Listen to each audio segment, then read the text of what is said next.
Today on Brilliance Business TV, we have Dr. Saida Desilets and Aaron Michael MA.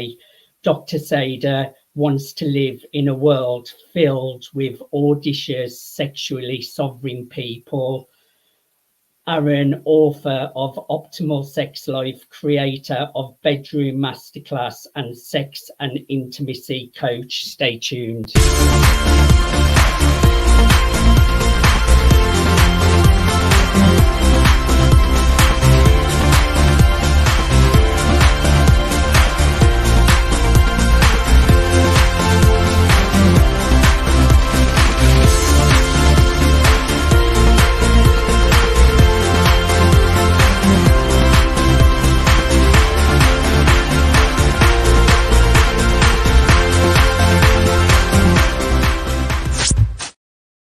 Welcome to Brilliance Business TV, conversations with leading experts in business.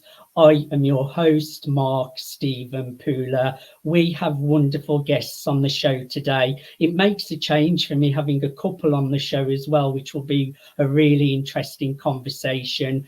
And our topic today is all around relationships. So I'm really looking forward to a conversation with Dr. Saida and Aaron. So stay tuned for a great conversation. We are streaming live on Facebook, Twitter, Instagram, LinkedIn, YouTube. We're also on the E360 TV network under Fresh Takes, going out to Apple TV, Fire TV, Android, Roku, and many more.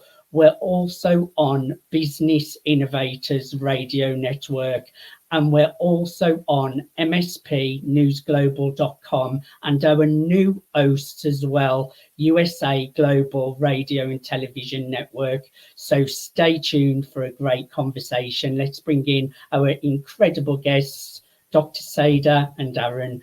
Welcome both. Thank you for having us. I'm really looking forward to a conversation with you today. I just need to breathe after that big intro and that big mouthful that I've had to say. So how are you both, firstly? Well, we're doing really good here in Turkey, enjoying some really nice warm weather and busy doing a lot of work. Mm-hmm. Been putting together medical protocols, filming courses, teaching live events, but yeah, loving it. Yeah, it's been very productive and also lovely. Break up the workday with a nice swim in the Aegean Sea and some lovely Turkish food. It sounds lovely. And also filming all of your TikTok. You seem to be on Instagram. You may be on TikTok as well. I'll have to follow you there. But I see you a lot on Instagram with your amazing videos. So I want to get started with my first question. Why are you passionate about what you do? Go ahead. Okay. Well, first of all, I find human beings fascinating, and human beings that have pleasure in their body, they're joyous, they're happy, they're really fantastic to be around. We're in a world that has a lot of problems.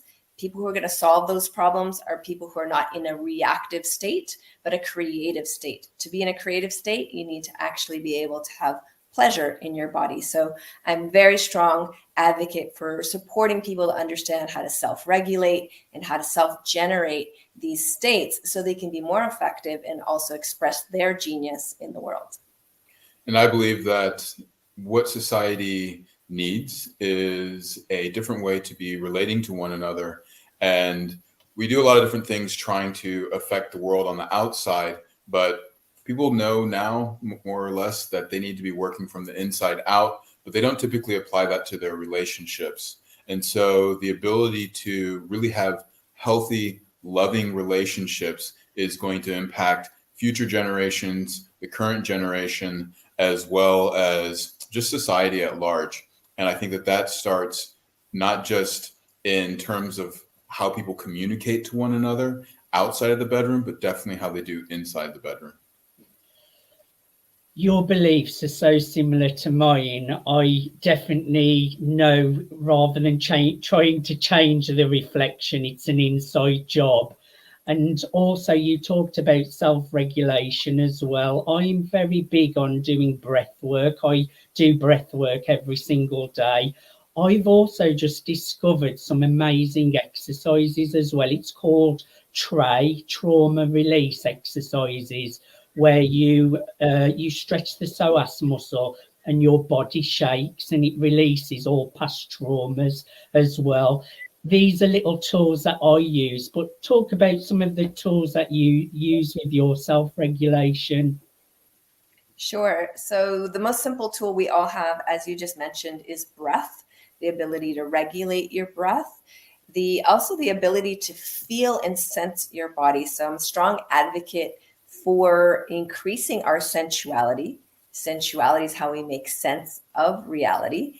So through not being afraid of sensuality and maybe claiming it back from its hijacked place, because it's been a bit hijacked by the porn industry, and people think sensuality immediately leads to sex, which isn't true. And so bringing back that sensibility, that sensuality is really crucial for self-regulation. It also just kind of ups the quality of life, because you start to enjoy the simple things, like whatever beverage you love to drink in the morning becomes something that inspires you. Maybe a touch, maybe something you see starts to enliven you. And that quality of life is a choice. And so by harnessing sensuality, you can increase your quality of life quite dramatically. And Yes. go ahead. No, you go ahead. I was just going to say that I love that you mentioned breath work, because breath is really where life starts. It's also where life ends.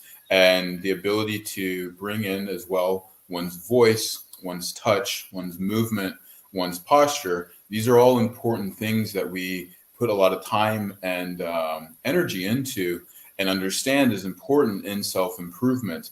And if we start to look at a relationship as not just simply two individuals, but that unit that forms as a synergistic one, and you'll hear even in religious circles, they'll talk about sacred union and things of that nature. Well, how do we then begin to apply all of those factors, breath, voice, movement, posture, and touch, inside of the bedroom, so that we can really have transformative experiences? Because that's what it means on the relational landscape to work from the inside out. And that's a part that, frankly, the biggest educator out there is pornography, which is filmed as a performative act, as opposed to something that is about connection, intimacy, pleasure, and playfulness.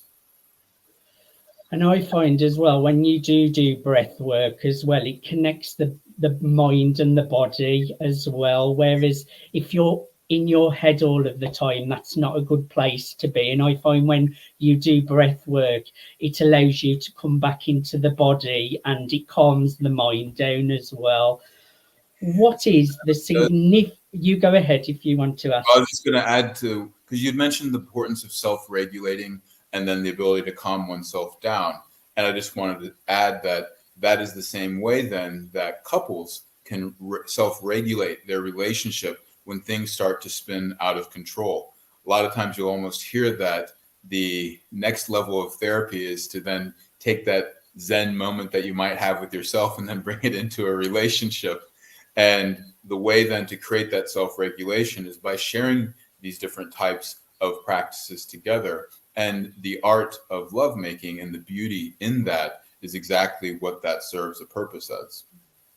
It's really important as well, because so many people are in bad relationships, and it's things like this that can really bring people together and stop a lot of arguments, stop a lot of traumas getting in the way of relationships, because if you're self-regulated, you can give the best to each other as well. What is the significant impact of your work and message? Well, there's quite a bit. I've been in this industry for a very, very long time. I think probably the most significant impact is going to be on the individual level, almost like a quiet revolution, where every single person is encouraged to feel at home in their own body, to be able to trust themselves, trust their body, and develop a sense of self-confidence and radiance. And this particular skill set happens by the primary relationship is first with self. And that abundant place, when you start to feel like I'm gourmet, I have this gourmet plate, I'm no longer going to be a beggar in my relating, then now you have something beautiful to offer instead of bargaining for love or for sex, which is traditionally how a lot of things are done. Yes. Did you want to add on that, Aaron? Well, I was just going to say that, a lot of once you've gone through really doing that internal work and establishing that self-confidence with oneself, that is going to drastically transform then the way that you maybe have certain kinds of relational patterns, either due to epigenetics, due to family relations, due to the boyfriends and girlfriends that people have a tendency to choose over and over again. And being able to really start to value oneself and find one's self-worth.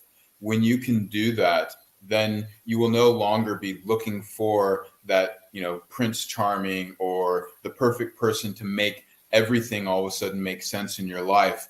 Because there's an idea that we need to sort of almost romantically wait for the perfect one to complete us. But until we're able to complete ourselves, then we never can really come together in a complementary way that really supplements one another. The idea that we should get fixed by finding someone else almost brings up to me the analogy of two ticks without a dog. Yes. It's really, really important what you're saying. It's about being whole and complete within yourself, and then the relationship is like the cherry on the top, rather than you looking outside of you to fix yourself or thinking that there's something missing within yourself. But I must say, it is a journey. It does take self-work and healing a lot of trauma and going in and changing some of those limiting beliefs as well. Do you agree with that? It is a journey and it doesn't happen overnight. Well, No. it's both a journey and it's also a process. And I think that's what our work does, is it allows people to find, well, what is the process? What are the predictive steps that we can go through? So that way, then when we get into that relationship, we can then readdress the same things that we thought we had to do on our own, but on yet a deeper level. And then the beauty of that is as opposed to just looking at, well, we just need to reach that destination and now I have the happily ever after. Instead, you're able to approach one another and start to go even deeper and look at a relationship as an adventure, as curiosity, and not just only safety, which is extremely important, but the ability to kind of develop and then even go beyond that and bring one another into an optimal state. We often miss out on the opportunity that relationships can be transformative in the same way that our actions and our daily practices and daily behaviors can transform us into not an idealized self, which is this kind of perfect concept, but an actual optimized self where we work with what we have and find the beauty of bringing that together with what another person has to offer. Did you want to add on that, Dr. Saida? I just think it's really important for people to understand a few things. One is that first romantic intent that a lot of people have, especially if they're younger, that very special someone and that whole white picket fence marriage, dog, 2.5 kids fantasy. And so for some, that's true. For others, it's not. So that's something that, okay, is a motivational factor, but it tends to be very problematic because it's a learned desire. It's not always an authentic desire. Then there's the other part where it's like, okay, well, we'll come together, we're going to heal each other and empower each other. That's also lovely, but I really believe your relationship should not be your therapy, and that needs to be done if you really need that with another person, a professional. So I think what I really think relationships at the heart, where they're going to thrive a lot more is, what are you creating together? What would you love? If that is the central focus, you're going to have a lifetime of something very extraordinary, because it's not just a place where you go once and tick it off and then you're done. You're going to constantly be creating until your very last breath. To co-create with someone is quite extraordinary. It's also an ongoing journey as well, because some people may go on a journey of becoming whole and complete, and then get into a relationship and then give up on all of the stuff that got them there. So they might stop doing their breath work, they might stop working on their beliefs and things like that. So I think it's good to remember that it's a lifelong journey, isn't it? It's not something that you just do and get whole and complete and then you give up all of these practices. Well, Mark, let me dive into that just a little deeper there. So I think you're on a very important point.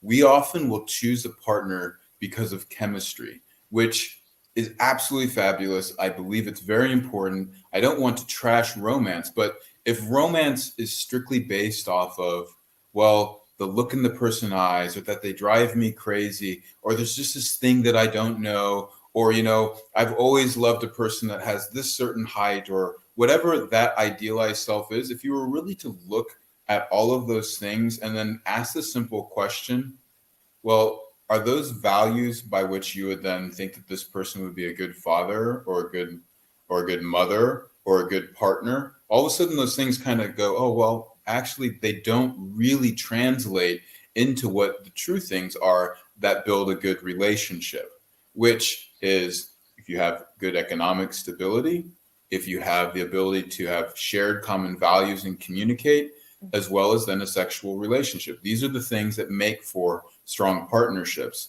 And if all we do is kind of look at the things that are just extraneous to that because of a certain look or this je ne sais quoi, then you don't really end up having the objective ability to go, you know what? These are not the things that really translate into a partner. It's the stuff that kind of makes us drunk on love for a time period, but that effect will fade for sure within probably 6 months to, well, you hear the 7-year itch. Did you want to add on that, Dr. Saida? No, I think we're good on that particular point. I would like to add as well, when you're doing this inner work as well, the reflection gets better as well. I think when you change inside, you get the best out of other people as well, because it's so easy to become a victim and see people as perpetrators, or you see yourself as a victim. But I think when you are whole and complete, you can really see the good in others as well, and then people can show up better for you. Does that resonate with you as well? Absolutely. Very much so. So what are the biggest challenges your clients have? There's quite a few, so maybe we'll just do more the top ones, because there is a huge variety of challenge.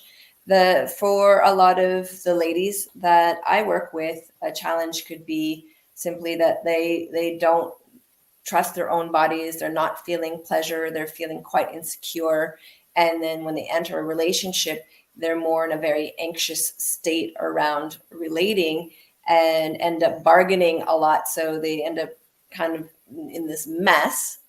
And so that's a big challenge. So part of their work is to start having a better capacity to respect themselves and have really healthy boundaries. What I've noticed is there's a relationship between, there's both physical and emotional things. However, there isn't almost a separation. So for instance, I typically will be dealing with people that are experiencing everything from pain and anger, which have a tendency to go together. There's also fear and anxiety, which has to go with, on a physical level, a lot of tension held within the body.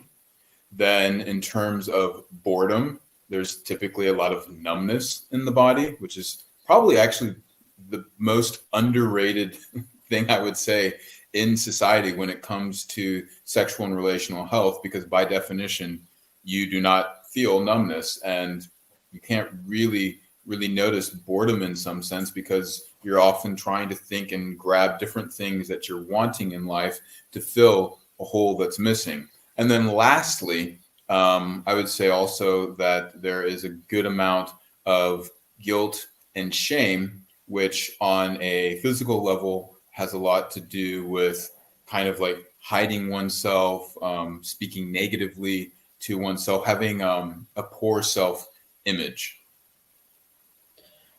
Just great points. There's so many things I could touch on there. I mean, fear is one thing. I think fear is something that everyone on the planet has an issue with at some point, and I'm just starting to overcome a lot of my fears, which is great as well. And guilt and shame as well. And they're things that people don't normally talk about, because when there's guilt, shame, or fear, these are normally things that people keep to themselves because they feel guilty or ashamed that they're even having some of these things, don't they?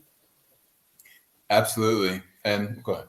Yeah. So part of shame research has shown, however, that if you're able to share, speak to, expose the thing that you have shame around, it actually starts to heal, because they say that shame only grows in silence.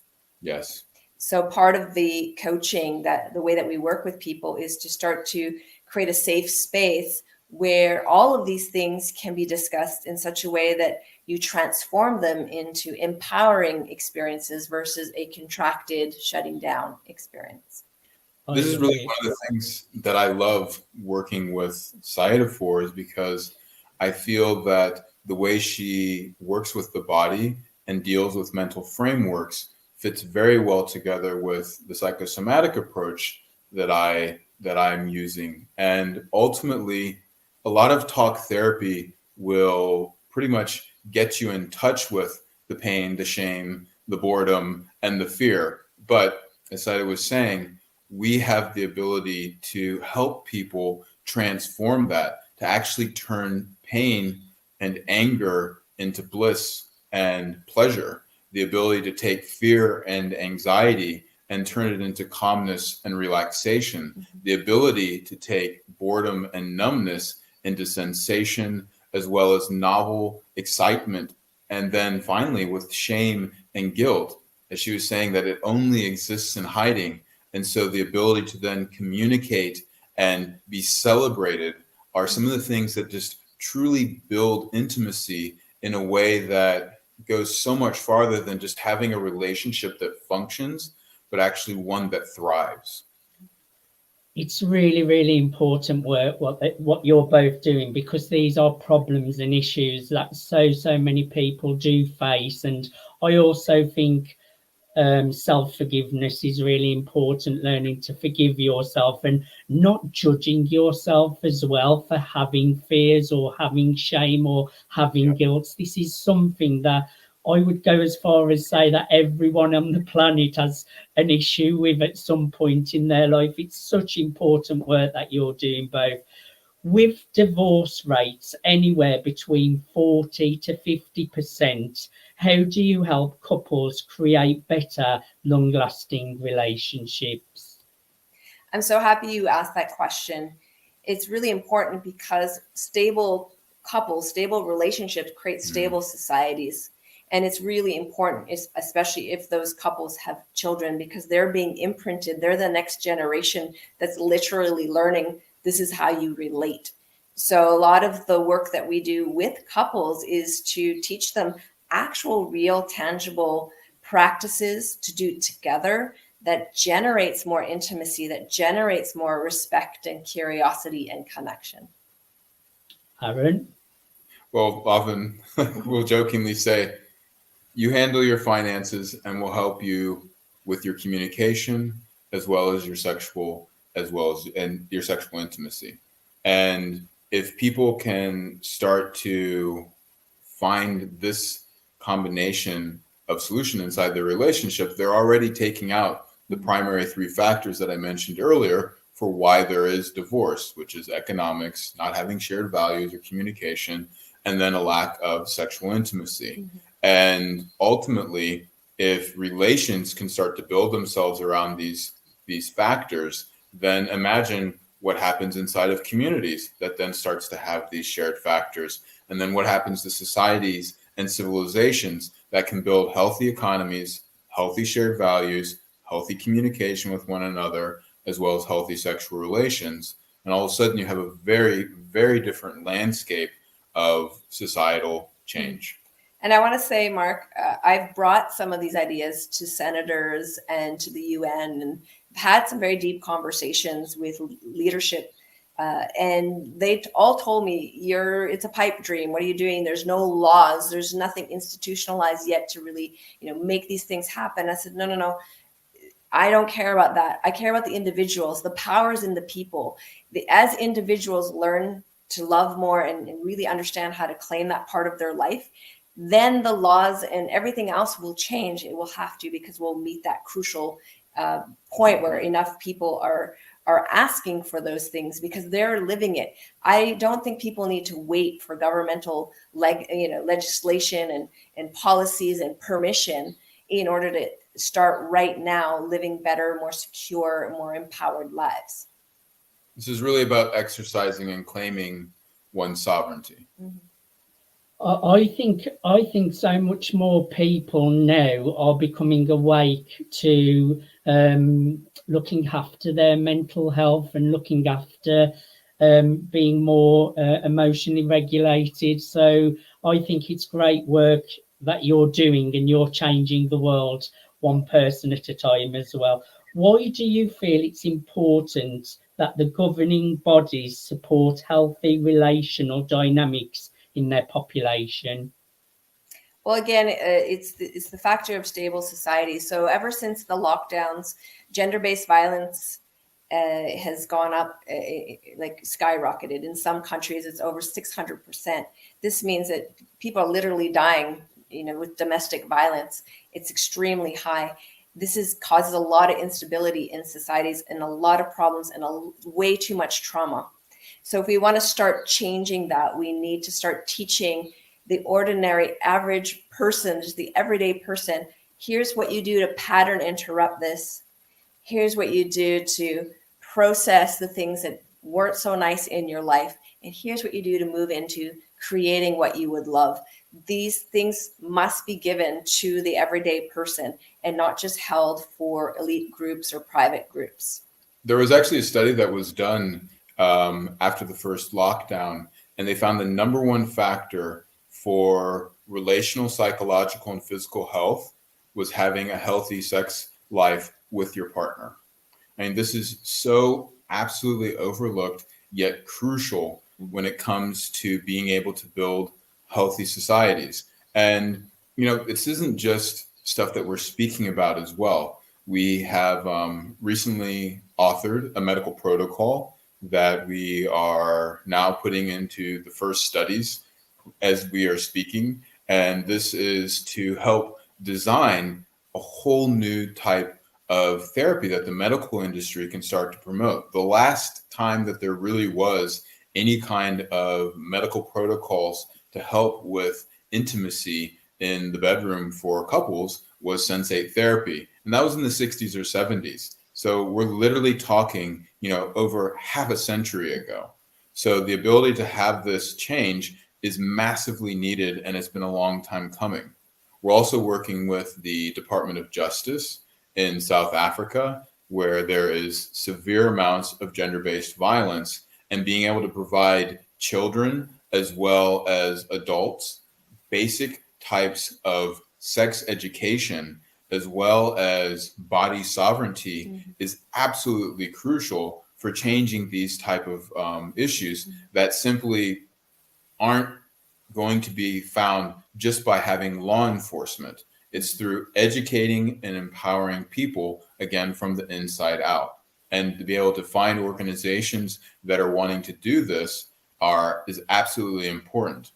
It's also considered by, I think, 7 different major organizations, such as the UN, UNESCO, WHO, all of these bigger bodies, where comprehensive sex education is actually a human birthright, and it's not available hardly anywhere. So it's really, really important. People seem to know it's important, but we still have this attitude that, well, everybody kind of knows how to do that. Don't worry about it. And yet relationships are failing. People are not having fulfilling connection, and they're actually sometimes even abusing or hurting one another, and sometimes in an unconscious way. So we want to pattern interrupt that, and we want to really support people and let them know it's not that hard. These are very easy things that they can learn and implement in their lives. It is really, really important work that you're doing. And like you say, abusive relationships and toxic, it's not a nice place to be. I've been there in my past as well.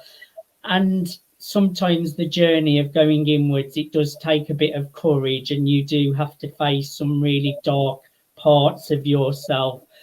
But it does get easier as time passes as well, doesn't it? Yes, absolutely.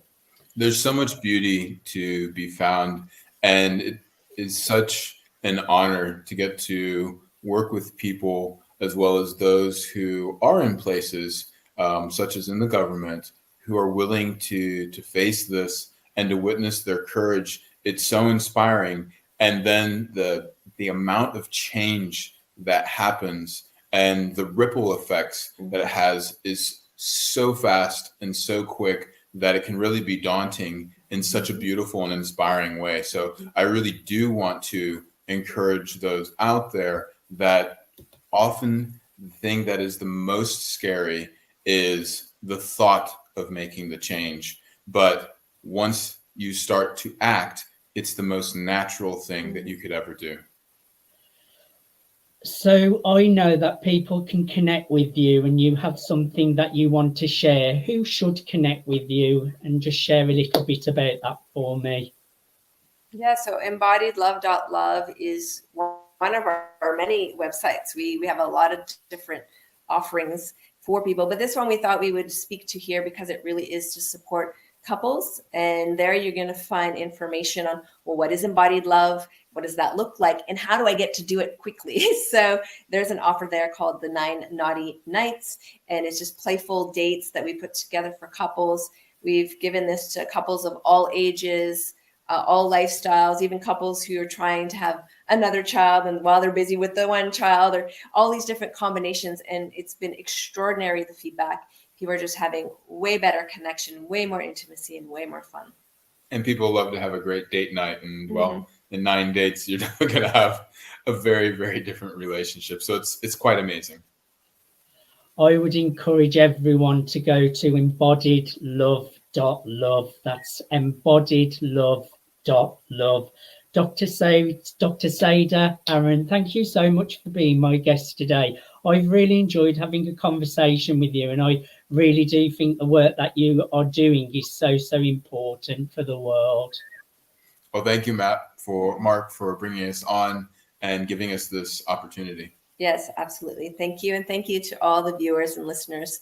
And hopefully we've said something here that will inspire you to take some action and create more beauty and playfulness in your lives.